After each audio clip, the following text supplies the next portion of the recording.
Good morning, everyone. Thank you for joining us for Grand Rounds this morning. It's my pleasure to introduce Dr. Inga Hofman.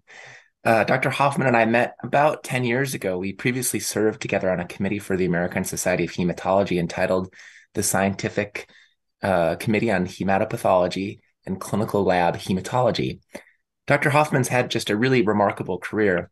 She's trained as a pediatric hematologist oncologist, but what's really neat about her training is she went to Dana-Farber and Boston Children's and also worked at Brigham and Women's, but she trained not only in pediatric hematology oncology, but also hematopathology. So just like a lot of us within my division, she looked at bone marrow biopsies from children that she also saw in clinic.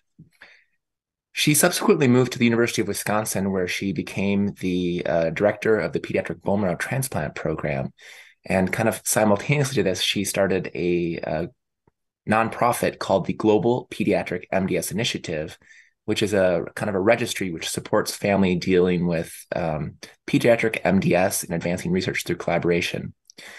Now, given this remarkable career in advancing the clinical field of pediatric MDS and scientific inquiry in pediatric MDS, Dr. Hofman's been really interested in faculty development and leadership and physician coaching. So I've actually invited her to talk a little bit more about this area of her life, because I think that some of the things that she's going to talk about are really going to be applicable to all our faculty. So she started her own coaching business called Hofman Leadership Coaching, which is dedicated to academic physicians' growth. What really caught my attention as I followed her on social media over the years is her podcast called the Academic Revolution Podcast. So I think that, all of us work in academic medicine and it's always changing. And I think that as the demands of the job and our demands outside of work change, we'll have to kind of address how we feel our own personal successes at work and outside of work. So today it gives me much pleasure to hear Dr. Hofman's talk on what determines your level of success or academic and personal success, regardless of where you are in your academic journey. So thank you for joining us, Dr. Hofman. We really look forward to your presentation. Oh, thank you so much, Dr. Linden. I am so excited to be here and talking to fellow pathologists. Yes, at some point in my clinical career, I walked over what others call the dark side, but I just love pathology. Isn't that the best to see things through the microscope? So I want to talk to you today about what determines your level of success in academia as well as in your personal life, because I think it is very important that we look at the whole spectrum, especially the massive changes we have undergone in medicine and in healthcare. It's important to look at really both, because that's determined by how we're feeling about our careers and our fulfillment. And that is really, I believe, irrespective of where we are in our medical careers, meaning where we are sort of in the academic rank, we all have unique challenges on this journey. Oops. So what are my objectives for today? Well, I want to first identify exactly where everybody is. Or give you some tools to see where am I in my academic career progression, irrespective of my academic rank or title. And this is really important. And you will see in a moment why. So how we do as an academic physician isn't so much determined by what title we carry, but all the things we're doing to progress in our personal development. And I want to sort of touch on some challenges and opportunities associated with each stage and how we can basically progress to the next stage of our career, not in rank or title, but in impact, fulfillment, and excitement for our field. Then I want to define some factors for academic success. That's really the bulk of the talk. And then also look at some common obstacles to success and give you some practical tips and how to make this all work. Now, to make most of this presentation, I know we're all used to Zoom by now over the years, but sometimes it's hard to stay engaged. So try to stay engaged and be present, minimize distractions. I might occasionally say, hey, put something in the chat. How do you feel about that? To really keep you thinking about what we're talking about. And then explore some new ideas and strategies. I also encourage you to just take one actionable item. It's great to go to a talk, but if nothing changes afterwards, really, we just had an hour meeting that has no impact on our lives. And that's a precious hour. So take one nugget away that you say, I'm going to try this. This was kind of interesting. And see if you can try it out. Maybe even share wins and ahas with your colleagues, or say to your friend and colleague, hey, I have similar struggles here. Maybe we should work together and hold each other accountable, because that goes a long way, not just for your own personal development, but also for the entire team. And then enjoy the learning process and have some fun. There might be things that you never heard before, or that shake your foundation a little bit, because I talk about things a little bit differently. Or there might be things that you're like, I heard this before, but then ask yourself, okay, am I actually doing this? Am I actually implementing this? Or am I just moving on? I also created a workbook for you that Amy will send out hopefully later today. And I marked the slides with my logo, essentially, where there is some associated questions in the workbook. It's up to you to go to that. I just want to provide you with extra value and a resource that you can take after this talk. You will have the slides available as well, so please don't worry about taking notes of every word that is on here. I want to make it easy for you so you can stay tuned in. So before we dive in, I want to just say every one of us in this room is at a different stage in our career. Some of you might be early on in training. Some of you might be further along, maybe even a full professor. But regardless of where you are, I find it incredibly important to have foundational principles for success and have real clarity around those. And that's really the foundation we're building on. So I feel that, or I've experienced with working with people in my own life, that it's important to not only have sort of the practical tools, how can I be more successful, but also have a very clear understanding. Where am I right now, meaning my current state and circumstances? Where do I want to go? Like, what are my goals for my career and my life? And why do I have that desire? What are really my values that drive this desire? You need all of that and the practical tools and strategies to help you get there. Just one or the other is usually not going to do it. And what I have found when I started this journey, as well as working with many people, we are very good in trying to grab some practical tools. Like, give me the nuggets, right? Give me the technical stuff, because we are sort of left brain thinkers. But when we really have to think deep about, well, where do I actually want to go? What is really fascinating me? It's harder to do that work because it's a bit fuzzy and it's very important work, and it can be very concrete. So we're going to talk about that today.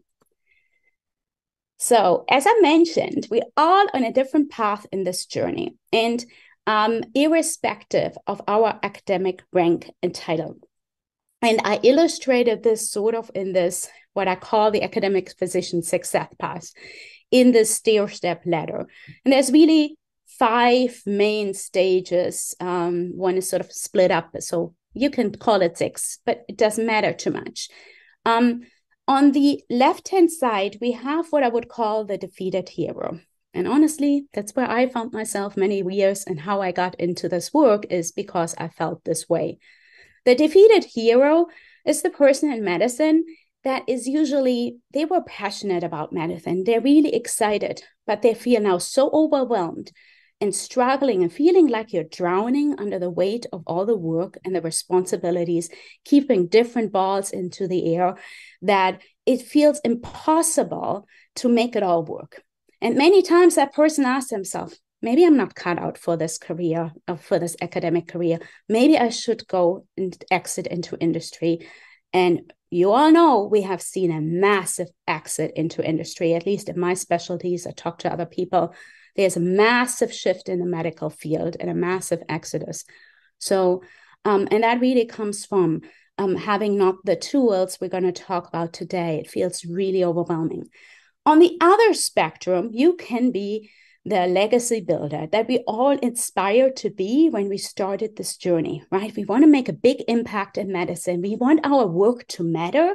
We love what we do. We're really curious about certain things in pathology for you guys. And we want to make an impact, not only while we're here, but also a lasting impact for generations. Wouldn't that be awesome? And do it with ease and with joy. And that is really what we all hope. That seems like the pie in the sky. And many of you find yourself probably somewhere on that spectrum. Maybe like the goal setter, feel like you have your head a little bit above water. You're not drowning anymore in the workload and in juggling all these things. And now you're learning to set clear goals for yourself. When you're sort of the productivity master, you're like, okay, I have a little bit of a clarity now, what the direction I'm headed. Now I need some practical tools to implement my goals and actually make them work. That's probably where many of you are headed, to really kind of you create a well-oiled machine to bring it all together, to have goals and productivity tools to help you make it happen. And then there is the powerful free leader. That is the person who has now established a way to work their career, to be excited about what they're doing, have time for personal things, yet lead others, not by a classical 80s managerial style. I march ahead and you all follow me what I say, but rather to help the other person up, to build a whole team around a specific idea or a field, for example. So each and every one is on a spectrum. And that is something to think about. Where do you find yourself? And again, why is this irrespective of rank? You might be a medical student, or maybe you're a fellow, and you say, well, I am still junior. I'm just junior faculty. But you actually might have some very concrete goals that even a faculty member doesn't have. And you're working in your best way to make these goals happen. So you might actually, in your area, be somewhere around here. Or you might be a senior leader. You have all the titles, but yet you're still struggling and feeling like you're drowning. So this is really what I've found working with people. We all have challenges, and it's not like problems don't go away when you climb the academic ladder. That's what an illusion I believed, and that is certainly not true. And you can put in the chat and tell me, have things gotten easier as you progressed in your career, or are there still challenges, or maybe they're even harder? So type it in the comments in the chat and say, hey, easier, harder? No, it's not getting better. I would be curious to hear. Well, how do I know all that? And how do I come up to develop this? Because that was me. I was that defeated hero. That's my family now, about a year ago or so. So I have two boys and my husband. And when I started out in my career, I was energetic. I was a go-getter. I was ready to work how many hours a day. That was sort of before the work hours really kicked in. And it didn't bother me, because one thing that didn't matter is I didn't have children. So working until 10 o'clock was really not a big deal for me during fellowship. But eventually that changed. And I remember the day when I now had children, my first child, and I was like, God, how am I going to do this all? Because my priorities suddenly shifted. And I remember doing what a good academic junior faculty member or fellow does. You go seek out some mentors and you ask them a question. And that's exactly what I did. I went to two ladies that are remarkable in their field. I admire them deeply, and they were very well respected and still are. And I was like, they must have the answer. They are moms. So that was natural, important to me at the stage of my life. And they have all figured it out. So it appeared. So I got to their office and say, so help me understand, what do I need to do to be successful? What's the magic pill? And when I talked to them, I suddenly realized their demeanor very much shifted.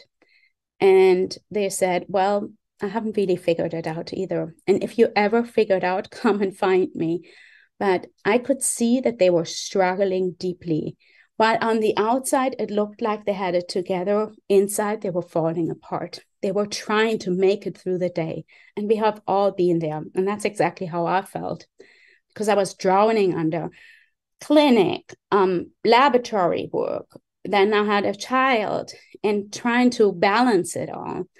And I figured leaving after that meeting, that, well, they didn't really have a magic pill. I have to figure this out for myself. Otherwise, this is not sustainable. And for other people, I looked like I was doing fine, but I was struggling inside. And the harder I tried, the harder I pushed, the more effort I put in, actually, the less productive I became. And so that was an important lesson, that more effort is not going to get you there. So that's how I got into all of this personal development and leadership. And I learned 3 lessons during this time as I joined the Joan Maxwell team. Number 1, in my life, I learned that really I needed quickly some tools to help me get my head above water, to go from the defeated hero to the next stage, and to just get a grasp on all the work and kind of get my priorities set and work more intently. And that's really how I came up with, you need some solid performance habits and productivity tools to get your head above water, to make you feel like, I can breathe again, and now let me get some clear direction. I also quickly realized that you have to have leadership skills and lead yourself. We all are leaders in our sphere of influence. John Maxwell always says, leadership is influence, nothing more, nothing less. So leadership is really important, and everything falls and rises with leadership in medicine as well as anywhere else. And often, honestly, we don't get to the academic career ladder usually by leadership skills. We get there by scholarly activities. So we never learn these skills. And that's kind of a gap we're observing in our organizations. And so I felt like I really wanted to learn how to be a better leader and how to lead myself well to start with, because that's honestly the hardest person to lead.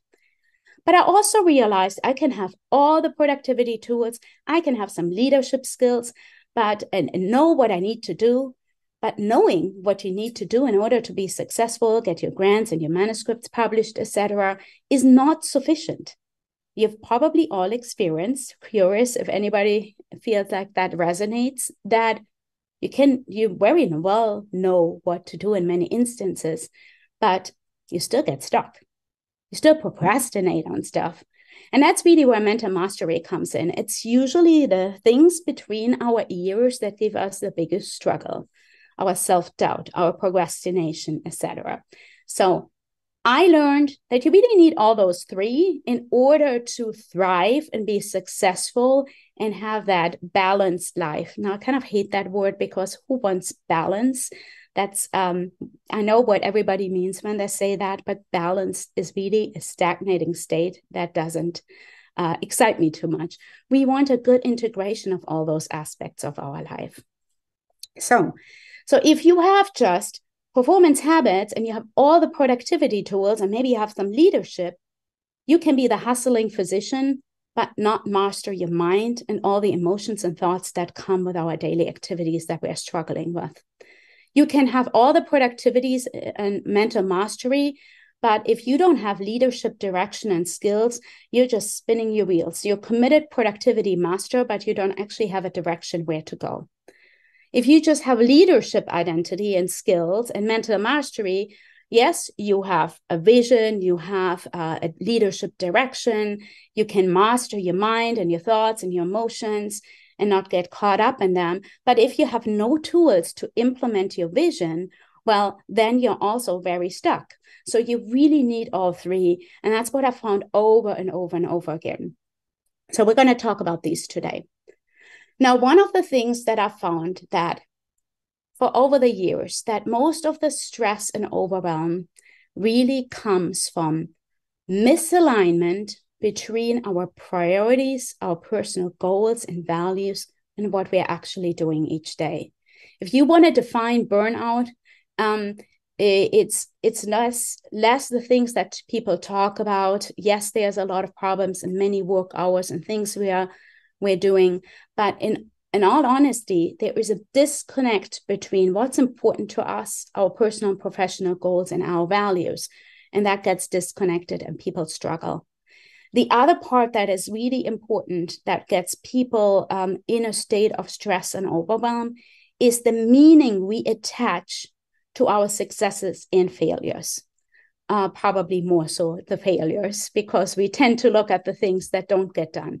So we make it mean something when our to-do list gets too long and not get done, when project and manuscripts kind of settle digital dust, then we feel like a failure. So all these things come together and they put pressure and stress on us, and they kind of get us in this place of being stuck. So how do we work these three pillars of the physician success DNA method I mentioned? Let's start with leadership identity. And I want to dive into three aspects of purpose, vision, goals, values, and aptitude to talk about how they can play a role in our academic success. So purpose, vision, goals. So your purpose, your vision, and your goals are the roadmaps that your creative power will follow. That is a quote I picked up from a mentor one time. And I really like this because we have to have a very clear purpose, a vision, and goals, concrete goals. And basically a sort of a poster head, a signpost ahead that tells us which direction we are going. And then everything else, our creativity, we don't think ourselves as physicians often very creative, but many of us actually are. You will be surprised. But, the research curiosity, the curiosity of looking at a slide deck and figuring out what's going on with a patient, that is all creative power. And when we have clear direction where we want to go in our career or in our life, then all the other things will follow. So we have to have that as a pull. Otherwise, it will be very hard. Because if you don't have a direction to go, how do you know you're going to get there? So what are these three things? Purpose. It's a little fuzzy for a lot of people, so I try to explain it. And again, that will be an exercise in your workbook where you can just kind of journal on some of those things and think through them. So I found that most people are not clear on what their purpose actually is. Purpose is the filter through which you make most of your decisions if you're clear on your purpose. It's really the why behind a vision and your goals. So an example, in medicine, your purpose could be, and maybe for many of you is, alleviate suffering through medical conditions in the world. That's a big purpose, right? So that's a very big kind of pie in the sky thing. The next is the vision. That is the connector between your purpose and the specific goals you set for yourself. So it's the what that inspires and motivates you to take action.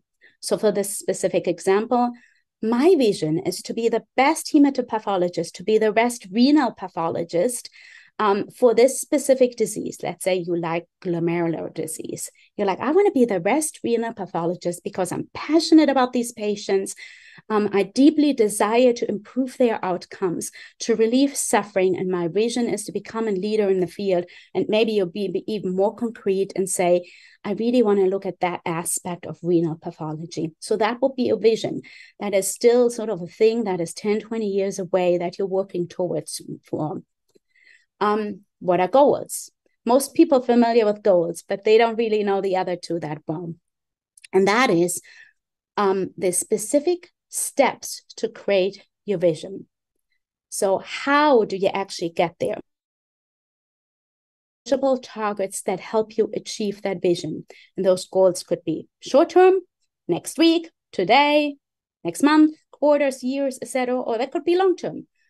My goal to accomplish the vision of being the premier renal pathologist and leader in glomerular disease is, for example, a big vision goal could be the leader and the forerunner in whatever the laboratory work. Or a short-term goal could be, I want to speak at next year's renal pathology conference and submit an abstract. That's a baby goal. So these are very concrete. Now, very briefly, many people know about goal setting and they maybe learned about it in their faculty development course, and often they use a framework.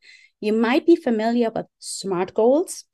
I don't like that acronym very much because the R stands for realistic. And honestly, who wants to be realistic? We all want to have a little stretch and excitement. So I like this framework better. The credit I have to give to Michael Hyatt, who used to be, he is an author, he is a leadership kind of coach, and he came up with this framework. I picked that up years ago. I really like it. So I want to share it with you. The reason why I share this, even though you have probably heard it before, is this.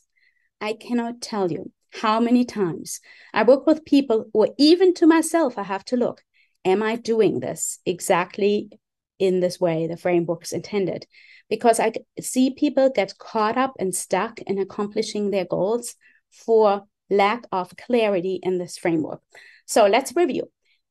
Specific. Your goal needs to be so specific that I can read it and I know exactly what it means.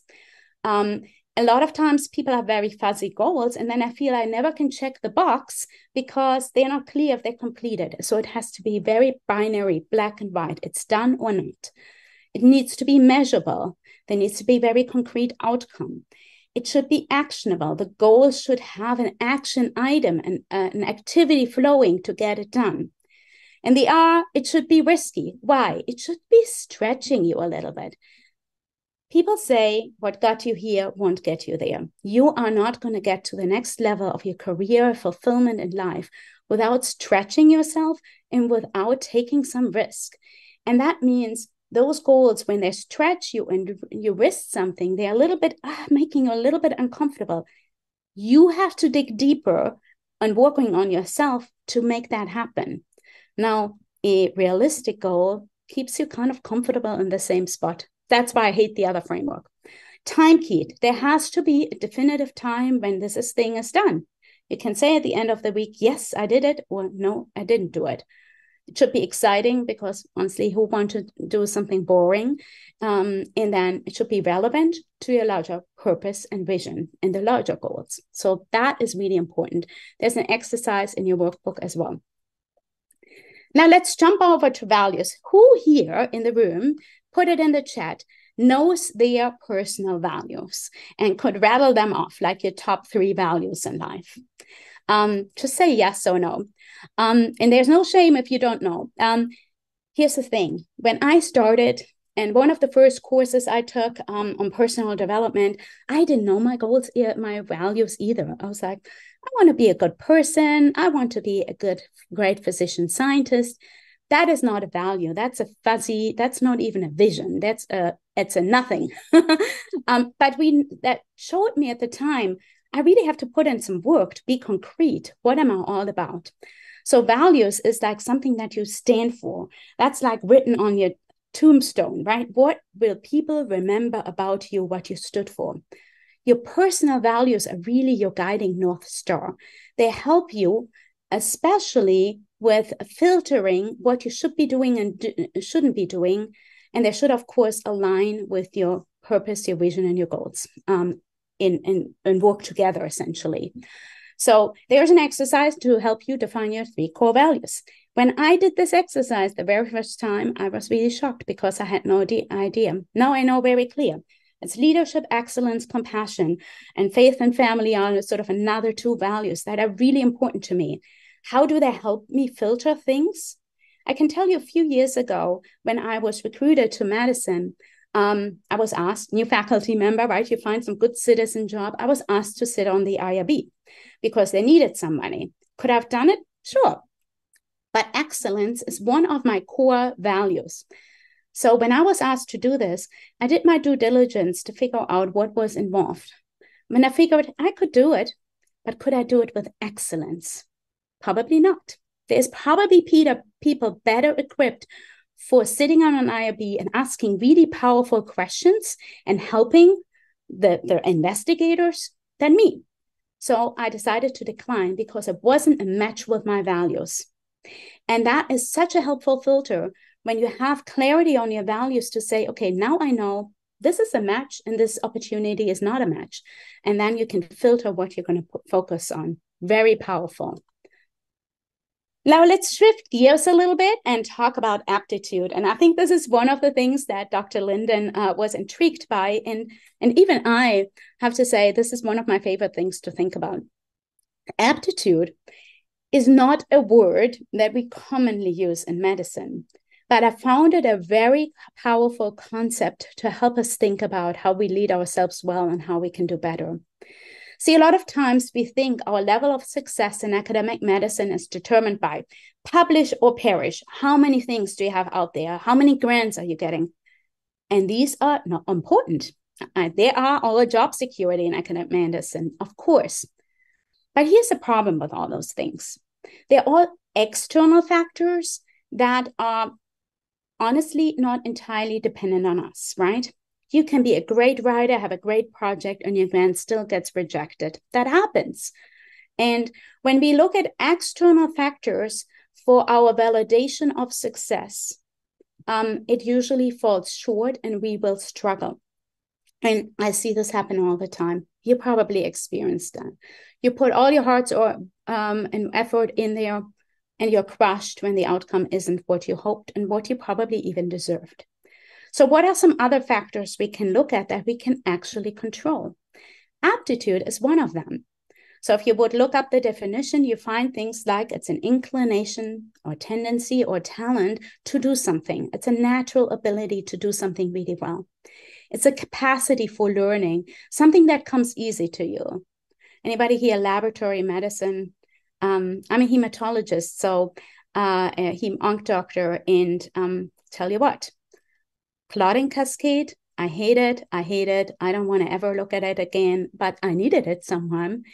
For some reason, there's people that either love the clotting cascade and it's just natural to them, and most people are like, this is so hard to memorize, right? It's a natural capacity to learn something, even very concrete. How we are wired. We're all very uniquely gifted and wired. And aptness is sort of your general suitability to do something. We often see that in sports as a definition. So just know that each and every one of you in the room is uniquely equipped to do something. So ask yourself, what am I really good at? What comes naturally and easy to me, but not to others? And you will be surprised because each and every one of you in the room possess a natural ability that you might or might not recognize and that you're probably not harnessing to the fullest power. Now, why is this important? There will be times when you think something is not a big deal, it comes easy to you. There will be probably people in the room, some of you are writers. You love to write and you write so well, it makes me jealous. My mentor was like that, Dr. Fleming. He's an amazing writer. I learned so much from him. However, I really suck at writing, I used to say. I'm not that good, but I don't mind speaking. Doesn't really scare me that much. So each of us have a natural ability. We think we take it for granted because it comes easy, but just know that the person next to you does not have that ability to the same capacity. They have something else, and that is wonderful. And we can tap into that. That is very powerful and really can accelerate us. The problem why we don't often recognize it, because we have been so schooled through our training over the years and decades that there's a well-trodden path we all follow to academic success, that often it leaves sort of our giftedness behind, or we don't recognize it because there is sort of one way to do things. The things are shifting a little bit in medicine, but if you grow up in a generation, and I still trained under a lot of those people, an 80-20 career is the only one that matters in academic medicine. We know that's not true, and also not in accordance to aptitude of every person. So I want to ask yourself, again, sort of go and kind of think about this a little bit. Have a cup of coffee and what am I really good at? And score yourself from 1 to 10. Why is that important?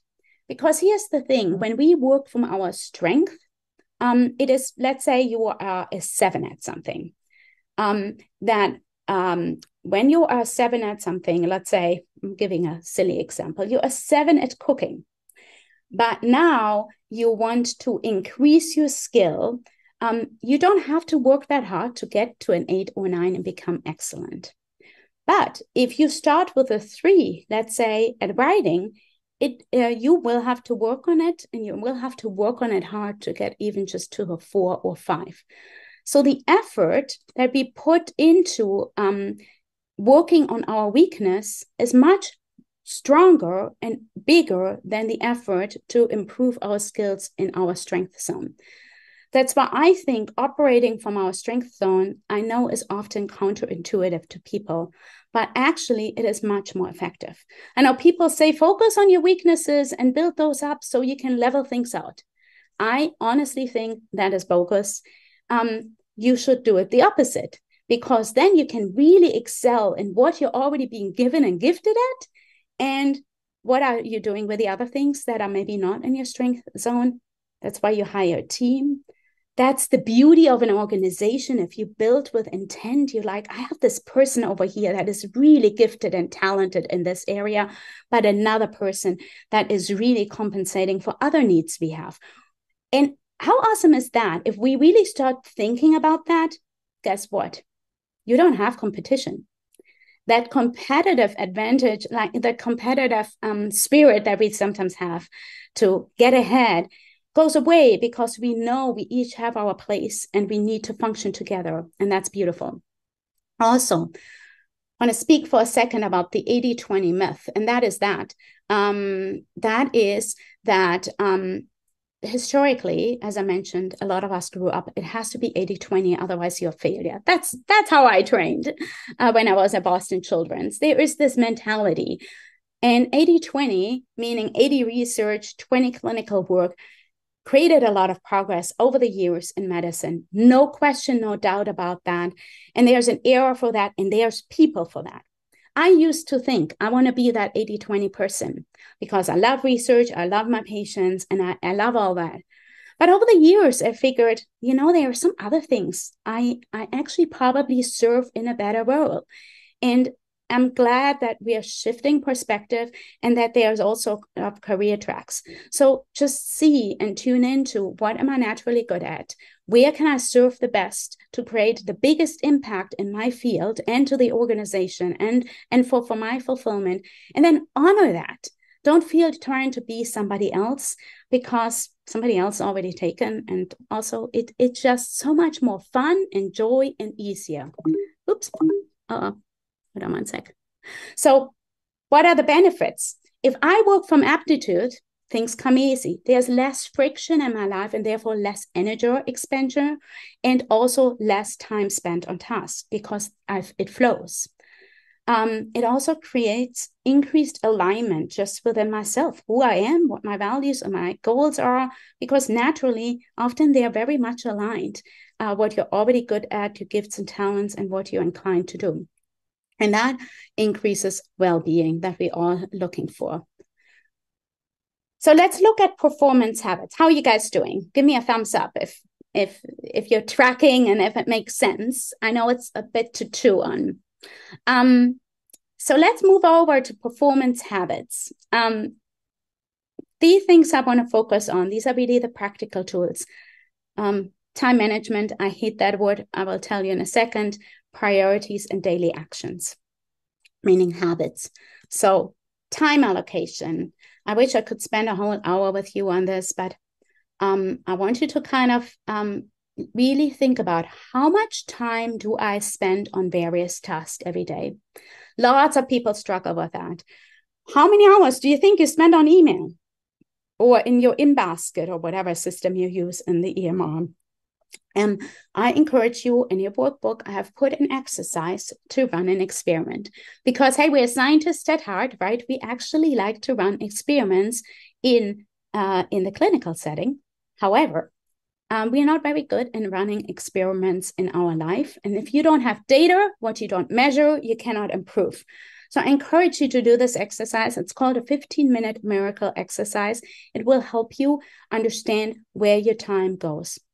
Have any of you actually ever felt the sense that you were busy all day, you're exhausted, you were spinning your wheels, but at the end of the day, you ask yourself, I don't know what I actually accomplished today. If that is you, put a one in the chat. I will put one as well, because that happens to us, right? We're so busy, but at the end of the day is, what did I actually do?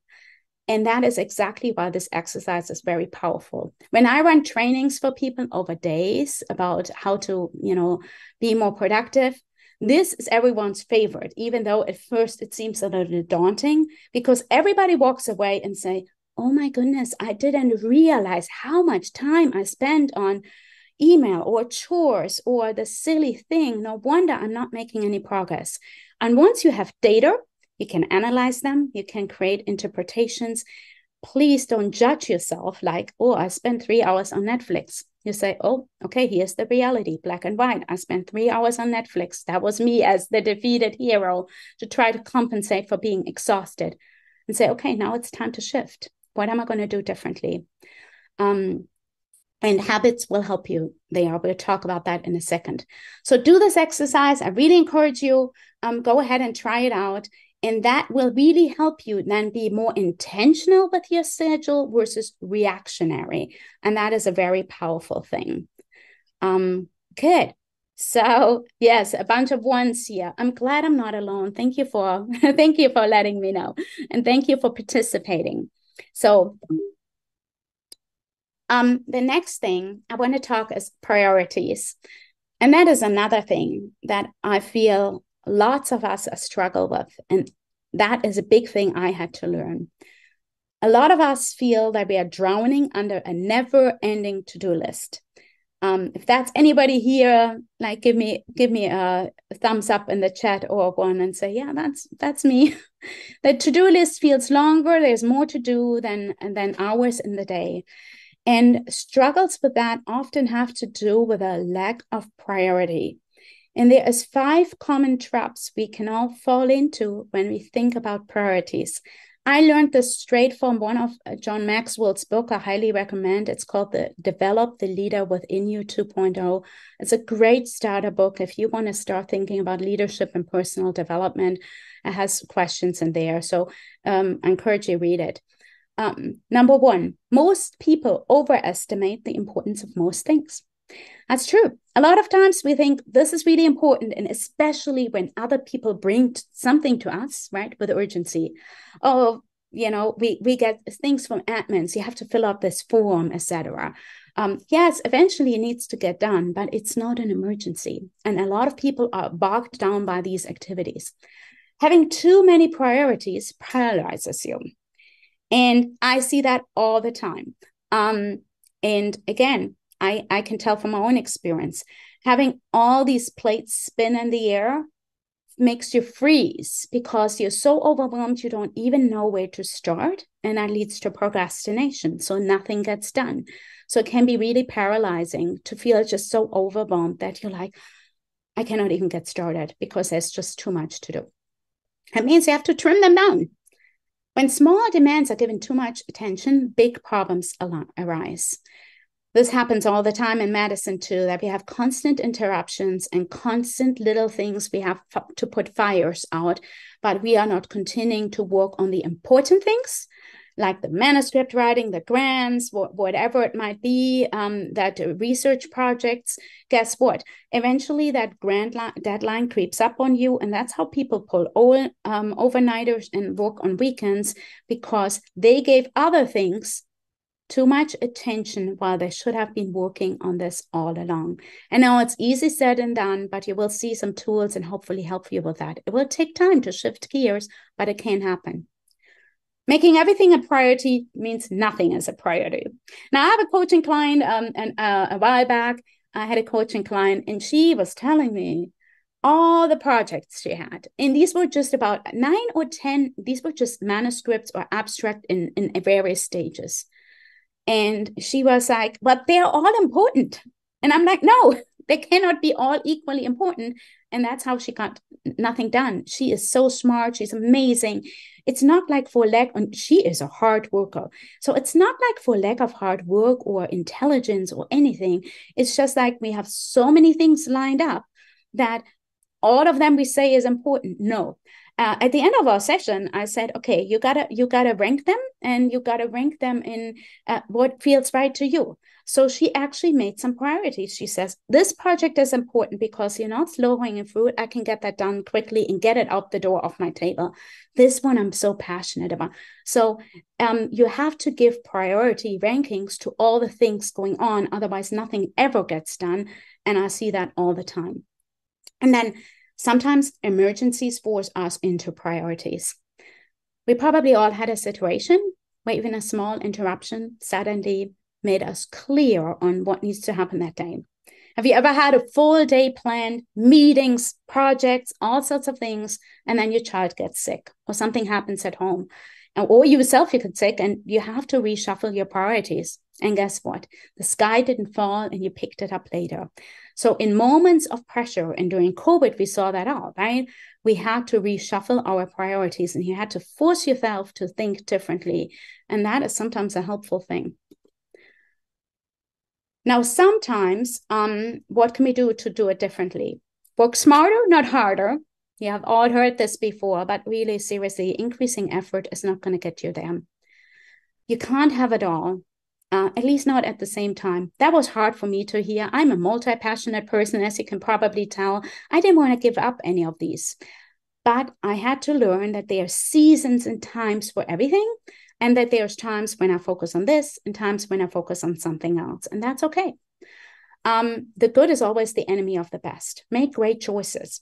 Warren Buffett, when he was asked, how are you so successful? The person, he answered, well, 100 ideas I get from people, I say no to 99 of them. That is very powerful. Think about everything that you say yes to. That seems good. It's building your CV. It's maybe kind of interesting. You saying no to something that is great, that's right in your sweet spot, that's great for your career, that you're passionate about. So make great choices. Be intentional. Be proactive versus reactive. Meaning, be intentional how you spend your time and your day. And then the important always needs to take precedent over the urgent. I alluded to this. Putting off the grand off and off and off, and then working on it last minute will cause a lot of stress, and nobody really enjoys that. What you can do is, what are some daily actions I can take to move this thing slowly forward? And that can be really helpful and powerful. So the secret of your success is really determined by your daily agenda. That's a powerful quote I learned from John Maxwell. And what does that talk about? That really daily habits, daily things you do daily can be very powerful in creating change. So most of what we do, very briefly, is habit-based. Our brain does not have to think about how we get to work, how we brush our teeth. Everything is on autopilot to conserve energy. And you can do the same and harness that power of habits with a lot of things. If you change your habits, you can change your life. So get rid of bad habits and start some good ones. Now, what do I mean by that? When I started many years ago, I hired a nutritionist to help me live a healthier lifestyle. And I'm a real chocolate freak. I like good chocolate. I'm from Europe. I'm half a sweet tooth. So I had a really hard time giving that up. And she's like, why don't you try just to add some more greens and juices? And I was like, okay, I try some green smoothies. Seems disgusting, but I did. And slowly, seemingly without any effort, I was adding green things in. I was enjoying them. I didn't even think about the chocolate. And by default, the chocolate kind of faded in the background, and the sugar and all that stuff. And I was like, that is a powerful lesson. And I actually applied that very same lesson when I was struggling academically, to then say, let me focus on personal development, let me focus on writing versus on Netflix. I could care less about Netflix because I was suddenly excited about the other things. So you can outcrowd your bad habits with good ones, which is much easier than trying to restrain yourself. Use a daily habit tracker and stacking habits, meaning, for example, everybody knows reading and writing is really important in medicine, in academia. Maybe you have your coffee in the morning. That's a habit. You brush your teeth, you have your coffee, whatever order you do things. Let me just add in reading an abstract every morning for 5 minutes. Is that doable? Absolutely. So find a way to stack something that you're already doing and put a new habit on there and see how it goes. All right. That was a little bit about habits. We can talk about that all day. Let's move on and talk about this last part for a few minutes, which I see so many people, again, stuck with.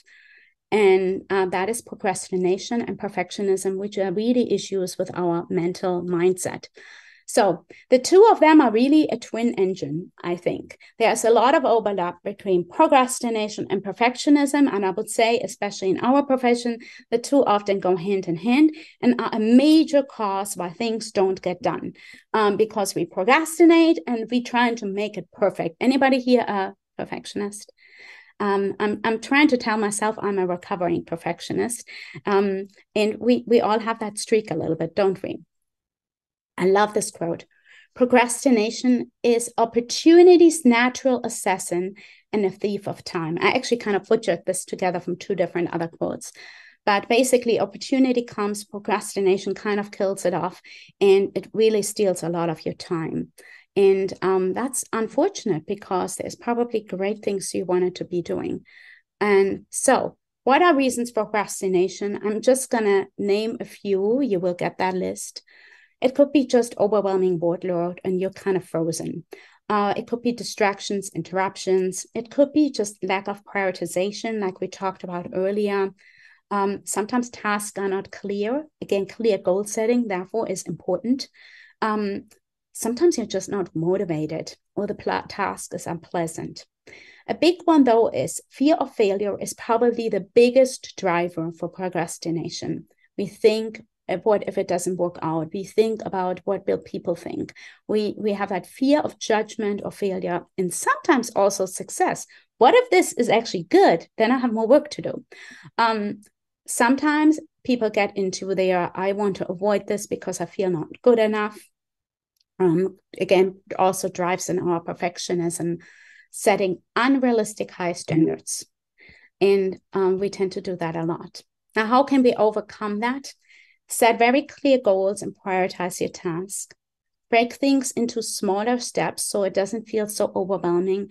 I always say, baby step yourself to success. Make it so small that really it's a no-brainer to do it. And that's okay. And you do these multiple times, guess what? You move forward. You can use some time blocking techniques. Then manage distractions in the workplace is really important. For a lot of people, just have mental clarity and brain power to write, for example. And then maybe seek accountability and also have some fun along the way. Now, perfectionism, on the other hand, has nothing to do with perfect. I love this quote from Seth Godin. We often think perfectionism is having to do with trying to be perfect. But perfectionism is really this made-up standard that is very vague. Well, how does perfect actually look like for this manuscript? We don't actually have a clear answer, but we have this high ceiling that we can never seemingly achieve. And that's a way to say, I'm going to just avoid shipping it and just keep on making it perfect. When in essence, you should probably get it out and get some feedback to make it perfect. So what are the reasons? I think in medicine in particular, we are so trained in our medical training to pursue perfection. And that is, just our scores, learning all this knowledge. But then in a clinical setting, of course, you don't want to make a mistake. It could be very costly for a patient. And please hear me very clearly. I'm not telling you to ever wing it in a clinical setting. But we translate all that behavior into our personal and academic life and then struggle. So you have to compartmentalize. Here am I in the clinic. I need to do my very best that I can do. And here am I with moving other things forward. And I have to relax a little bit. Otherwise, nothing will move forward. Often, there's a fear of judgment again and failure that leads to perfectionism. We maybe compare ourselves to others because of this competitive environment, or we feel like a fraud. Many people struggle with that, again, because we're focused on others and what others are thinking, and that is paralyzing. And then there's all or nothing people. I'm probably one of those people. I do something 1,000%, or I don't do it at all. And that is really a tough place to be in. And sometimes we just have the need for control of things. So, in contrast, waiting for perfect is never as smart as making progress. So, focus on making progress versus being perfect. So, how can you go about that? Aim for success and not perfection. So, success could be, I submitted that draft. I gave that draft of the manuscript to my mentor. 80% done in this setting that is not clinical is perfect. 100% is failure. Because if you keep on working on it, guess what? It's never going to get out. You have to ship it. You have to get it out in the world, that work product. Set achievable goals, even though I know earlier I said realistic. Well, make them not totally unrealistic. And then practice self-compassion. Like, don't be so hard on yourself. and celebrate progress and embrace the feedback, because that's how quality control works, right? We do something, we have a quality check, we improve it. You do that in the lab with immunohistochemistry all the time, with the QI projects. Do it in your life.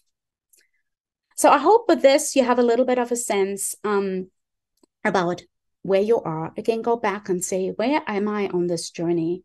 What do I feel I still need to learn? What do I need to focus on to get myself to the next level of my career in terms of my fulfillment and my progress? And remember that leadership, performance habits, and mental mastery go all together. There's a lot more things I could have talked about these three pillars. I just gave these examples. These are common ones I see in academic medicine. But again, if you have any questions, let me know. Dr. Linden pointed out I have a podcast, the Academic Revolution podcast. You can listen to that anywhere you check out podcasts. I also have a new podcast coming up or just come out, where I explore integration of faith and medicine. That's kind of fun. And then if you have any questions, please email me, and you will have that email in your workbook as well. And with that, I'll stop. Well, thank you, Dr. Hofman. I really appreciated your talk, and I think that I'm looking forward to going through the exercises on your workbook. I just want to tell everyone on the call that if you can't stay for questions, Dr. Hofman is going to be meeting with some of the faculty via Zoom today. And if you still have changed your mind, you want to meet with her today, just send Amy Olson an email and she can help arrange that. Does anyone have any individual questions for Dr. Hofman now? I have a question. So just going back to the not being hard on yourself part, I find that it's quite difficult not to do that if you're in an environment that is hard on you. Mm-hmm. So my question is, how do you not be hard on yourself if you're in an environment that is hard on you? You mentioned some obstacles, and I mean, if we talk about just cultural differences in terms of minorities having a little bit more obstacles, over policing, things like that, that happens even in the academic. How does somebody help themselves and overcome? Yeah. What would you suggest? And it's an important question, and I should have said that more clearly in the beginning, and I apologize. We all recognize our academic system has a lot of faults. It's very broken, and honestly, it needs some real revolution. That's why I called my podcast this way. There's a lot of problems, right? We can all acknowledge that there's a lot of wheels falling off, and that it's ripe for a change, and that will take time. But individually, to your question, I was in pretty harsh academic environments as well. It's no secret to say that Harvard is a great place to train, but it's also a pretty high, intense pressure cooker. And what I've really found, and hopefully this serves you, is this will take a little bit of a mindset shift, but sometimes we feel that pressure because we still care so much about other people's expectation. I have found that once I was so crystal clear on my vision, and I know this is what I'm on the spinning planet to do, this is who I need to serve with all my heart, with all my might, that these other things suddenly didn't affect me as much, because I knew I was here to do the work that I was called to do. This sounds a little fussy for some of you, so have a cup of tea or swallow a pill. But it is really important. That's why I say, when you have that clarity, I'm here to do this work, it actually helps. It helped me a lot, because then I had my eyes on the prize versus on the eyes on approval of people. And we have to learn to let go of that. And people actually acknowledge and appreciate that, because when they come around a leader, a person who is embodying their strength, their vision, it is very attractive. Think about the leaders you really they feel inspired to follow. Usually there is something about their vision and about their personality and about their passion to go after things. And I think that goes a long way. I know that's probably not the quick pill answer you looked for, but this is just what I can share helped me. Oh, thank you. That says a lot. Okay, we are at the 9 o'clock hour, Dr. Linden. We are Well, going to go into one-on-ones with Dr. Hofman this morning. Thank you very much for a wonderful presentation. and remember, if you want to meet with Dr. Hofman, just send Amy an email and Amy will try to arrange it for today. Thank you. Thank you much, everybody. Have a good day. Welcome. Thank you.